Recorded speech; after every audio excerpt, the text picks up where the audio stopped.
Real லைஃப்லயே என் பொண்ணு லவ்வா பேர்ல வந்தா என்னால ஜீரணம் பண்ணிக்க முடியல. நானும் பூர்ணிமா 2 பேரும் அடி.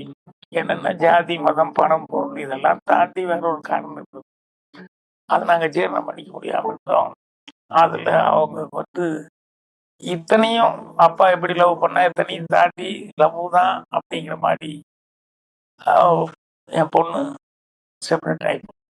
நாங்களும் கோவத்தில் அப்படியே இருப்போம்.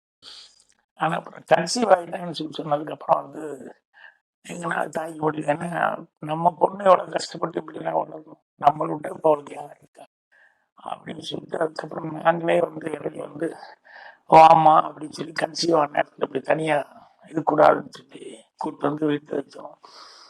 அப்புறம் வீட்டில் இருந்துட்டு அதுக்கப்புறம் ஹாஸ்பிட்டலுக்கு போகும்போதெல்லாம் தூக்குன்ட்டு இருந்தது. அப்புறம் பூர்ணிமா தான் கூட போச்சு.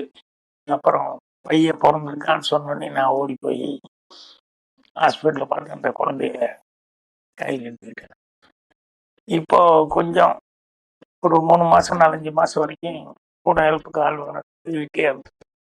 டெய்லி குழந்தைய நான் எடுத்துட்டு இப்போ அவனுக்கு கண்ணு முழிச்சு அவனை பார்க்க எல்லாத்தையும் பார்க்க ஆரம்பிச்சு என்ன வந்து கரெக்டாக வந்து அவன் அடையாளம் கண்டுபிடிச்சிருவான். யார் இருந்தாலும் சுற்றி வர என்ன கை காமிச்சு எங்கிட்ட தான் வந்து வருவான்.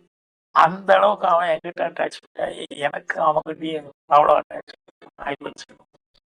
இப்போ அவனை பார்க்காம என்னால முடியாது, அவனுக்கு நான் இல்லைன்னா முடியாதுங்கிற அளவுக்கு ஒரு பைண்டிங் ஆகிடுச்சு. ஸோ சினிமாவுக்கு நம்ம வந்து ஸ்கிரிப்ட் ஏதோ யோசிக்கிறோம் பண்ணுறோம். ஆனால் ரியல் லைஃப்லேயே நான் எவ்வளோ அட்ஜஸ்ட் பண்ணி சொல்கிறேன். ரியல் லைஃப்லேயே வந்து இந்த மாதிரி நடந்தது. ஸோ இதை நினச்சி பார்க்கும்போது பார்த்திமா டைட்டில் வச்சுருந்தாங்க சுகமான சுமைகள் அப்படின்னு சொல்லிட்டு. அந்த மாதிரி வந்து இப்போ அந்த குழந்தையை பார்க்கும்போதெல்லாம் அது ஒரு சுகமான சுமையாக இருந்துருக்குது. இதை உங்கள்கிட்ட ஆசைப்பட்டப்போ ஷேர் பண்ணிக்கணும்னு நினச்சேன், ஷேர் பண்ணிட்டேன். தமிழ் சினிமாவின் திரைக்கதை மன்னன், இயக்குனரும் நடிகருமான கே. பாக்யராஜோட திடீர் மறைவு திரையுலகையே சோகத்தில் ஆழ்த்திருக்குது. அவரோட மறைவு செய்தியை இன்னும் ரசிகர்களால் ஏற்றுக்கொள்ள முடியாத நிலையில் பாக்யராஜ் கொடுத்த பழைய பேட்டிகள், மேடை பேச்சுகள், குடும்பத்தோட எடுத்துக்கிட்ட வீடியோஸ் அப்படின்னு சொல்லிட்டு பல நினைவுகள் சோசியல் மீடியாவில் திரும்பவும் வைரலாகி வந்துகிட்டு இருக்குது.